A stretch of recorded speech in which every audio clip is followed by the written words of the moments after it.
Side खबरों के लिए सब्सक्राइब करें फ्लेम मीडिया और उसके बाद बेल आइकन को प्रेस करें ताकि सबसे पहले आपको मिले एक्सक्लूसिव खबरें।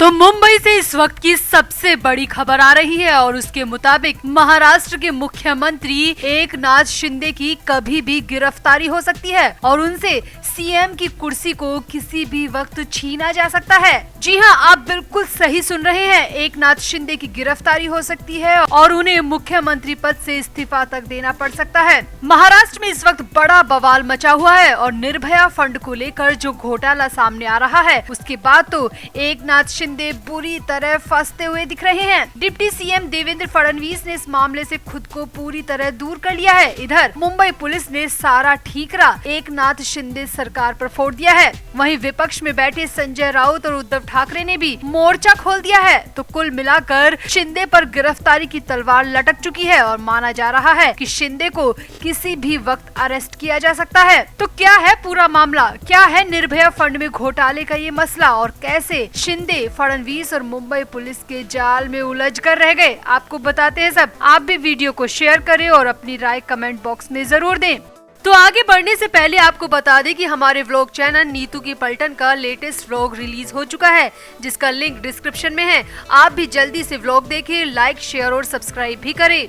तो मुख्यमंत्री एकनाथ शिंदे खेमे के विधायकों और सांसदों की सुरक्षा के लिए निर्भया फंड से खरीदी कारों के कथित इस्तेमाल को लेकर महाराष्ट्र में बवाल मच गया है। आरोप है कि मुंबई पुलिस ने निर्भया फंड का इस्तेमाल कर कुछ कारें खरीदी थी। बाद में पुलिस ने उन कारों का इस्तेमाल एकनाथ शिंदे के गुट के विधायकों और सांसदों की सुरक्षा में किया। इससे महाराष्ट्र में एक बड़ा विवाद खड़ा हो गया और ये मामला अब बढ़ता ही जा रहा है। हालांकि शिंदे सरकार के मंत्री इस मामले को पूरी तरह झूठा बता रहे हैं और बेबुनियाद आरोप बता रहे हैं, मगर जो खबरें आ रही है उसके मुताबिक शिंदे अब इस मामले में पूरी तरह उलझते हुए, फंसते हुए दिख रहे हैं। द इंडियन एक्सप्रेस की रिपोर्ट के मुताबिक महिलाओं के खिलाफ अपराध से लड़ने के लिए निर्भया फंड के तहत इस साल की शुरुआत में मुंबई पुलिस ने कई कारें खरीदी थी। बाद में उन कारों का इस्तेमाल टीम शिंदे के विधायकों और सांसदों को Y+ सुरक्षा प्रदान करने में किया गया।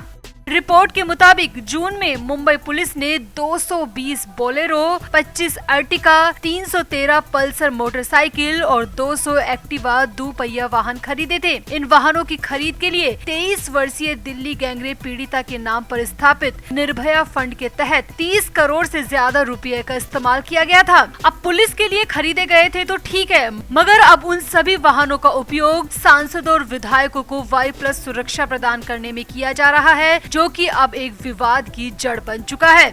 यहाँ आपको बता दें कि गैंगरेप पीड़ित निर्भया की 2012 में मृत्यु हो गई थी। घटना 16 दिसंबर 2012 की है, जिसे अब 10 साल पूरे होने जा रहे हैं। इस घटना के बाद पूरे देश में भारी विरोध और प्रदर्शन हुए थे, जिसके बाद कानून में बड़े बदलाव किए गए थे और तत्कालीन यूपीए सरकार ने निर्भया फंड की स्थापना की थी। अब आरोप है कि इसी फंड का इस्तेमाल कर जो कारें खरीदी गई है उन सभी का यूज सीएम शिंदे खेमे की सुरक्षा के लिए किया जा रहा है, जो कि निर्भया और निर्भया के नाम पर बने फंड का पूरी तरह मजाक है। अब इस मामले में विपक्ष में बैठी उद्धव ठाकरे गुट की शिवसेना, कांग्रेस और एनसीपी ने हल्ला बोल दिया है। विपक्ष ने निर्भया फंड से खरीदी कारों के ऑडिट कराने की मांग की है। हालांकि शिंदे के मंत्री इसे पूरी तरह खारिज कर रहे हैं और कह रहे हैं कि ये आरोप बेबुनियाद है, मगर फिर भी पूर्व मुख्यमंत्री उद्धव ठाकरे, कांग्रेस और राष्ट्रवादी कांग्रेस पार्टी ने अब हल्ला बोल दिया है और एकनाथ शिंदे की गिरफ्तारी की मांग भी की जा रही है।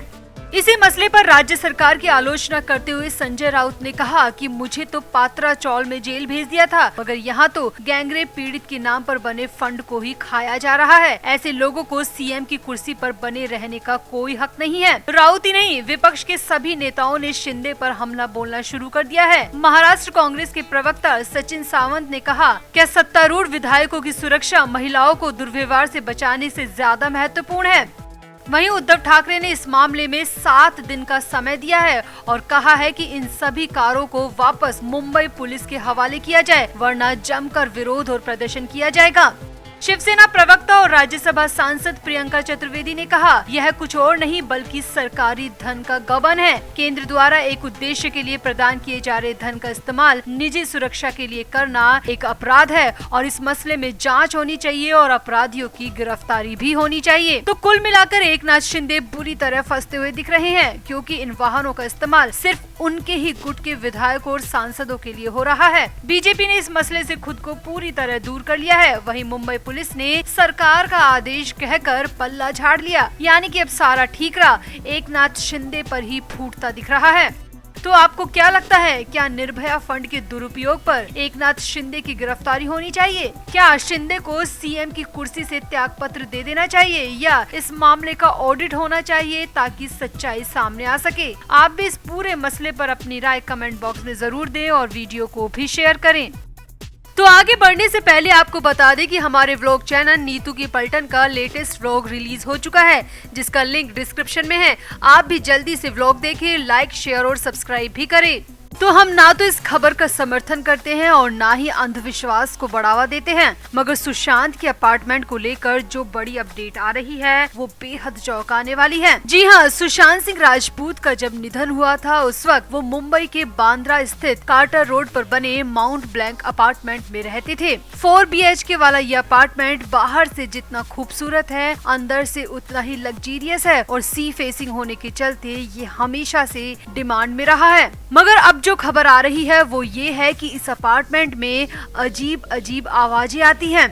दरअसल खबर है कि सुशांत जिस अपार्टमेंट में मृत पाए गए थे उसको कोई किराएदार नहीं मिल रहा। पिछले 2.5 साल से ये फ्लैट खाली पड़ा है और इसमें रहने को कोई भी तैयार नहीं है।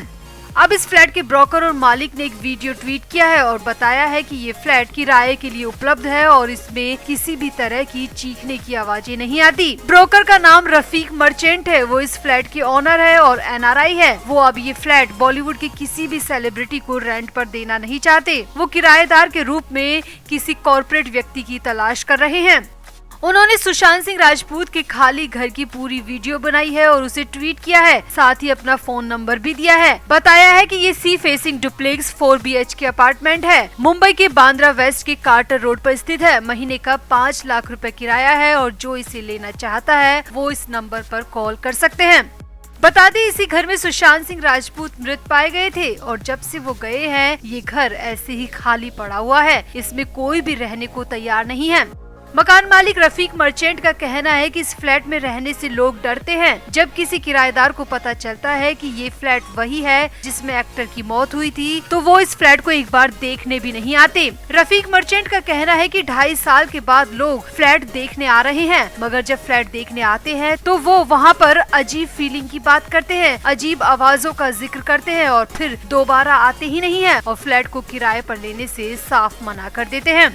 रफीक मर्चेंट ने आगे बताया, हालांकि हमारी तरफ से पार्टियों को पहले ही बता दिया जाता है कि ये वो ही फ्लैट है जहां पर सुशांत सिंह राजपूत रहा करते थे। कुछ लोगों को इतिहास से मतलब नहीं होता और वो यहां पर रहना चाहते हैं, लेकिन फिर इधर उधर से अफवाह सुनकर वो डील करने से मना कर देते हैं। रफीक मर्चेंट ने बताया कि इस फ्लैट के बारे में कई भ्रामक बातें फैली हुई है। अफवाह फैली हुई है कि इसमें आत्मा का साया है और रात में चीखने की आवाजें आती हैं। अफवाह तो ये भी फैली हुई है कि फ्लैट में किसी को चलते देखा गया है और परछाई भी देखी जाती है। रफीक ने कहा कि मैं विश्वास दिलाता हूँ ऐसा कुछ भी नहीं है, इसीलिए मैंने ये वीडियो बनाया और ट्वीट किया ताकि लोग ऐसी भ्रामक बातों पर यकीन न करें। ये फ्लैट बेहद खूबसूरत है, लोकेशन भी बहुत अच्छी है, मगर अफवाहों के चक्कर में यहाँ पर कोई भी नहीं रहना चाहता। रफीक की माने तो पिछले 2.5 साल से उनका फ्लैट खाली पड़ा है, जिससे उनको अब तक 1 करोड़ रुपए का नुकसान हो गया है। रफीक का कहना है कि हम ग्राहक को पूरा यकीन दिलाते हैं कि फ्लैट में ऐसा कुछ भी नहीं है, किसी भी तरह का साया नहीं है, ये सब बेकार बातें हैं, मगर फिर भी कोई भी यहाँ पर रहने को तैयार नहीं होता। यहाँ आपको बता दें कि सुशांत सिंह राजपूत ने दिसंबर 2019 में इस फ्लैट को 4.5 लाख रुपए महीने के हिसाब से किराए पर लिया था। वो अपने फ्लैटमेट्स और गर्लफ्रेंड एक्ट्रेस रिया चक्रवर्ती के साथ इस अपार्टमेंट में रहते थे, लेकिन सुशांत सिंह राजपूत की मौत के बाद से ही इस घर को खाली कर दिया गया था और किराए पर भी उठा दिया गया था। मगर हालात ये है कि उनके जाने के 2.5 साल बाद भी इसमें कोई भी रहने को नहीं आया। ये फ्लैट आज भी खाली सुनसान पड़ा हुआ है। तो आपको क्या लगता है, क्या फ्लैट में किसी भी तरह की आत्मा की बातें सच हो सकती है या सिर्फ फ्लैट को लेकर ये अफवाहें फैलाई जा रही है। जो भी है, मगर फ्लैट के मालिक इन सब बातों से बेहद परेशान है और हर महीने 5 लाख रुपए का नुकसान भी उठा रहे हैं। तो इस फ्लैट को लेकर आपका क्या कहना है? आप भी अपनी राय कमेंट बॉक्स में जरूर दें और वीडियो को भी शेयर करें।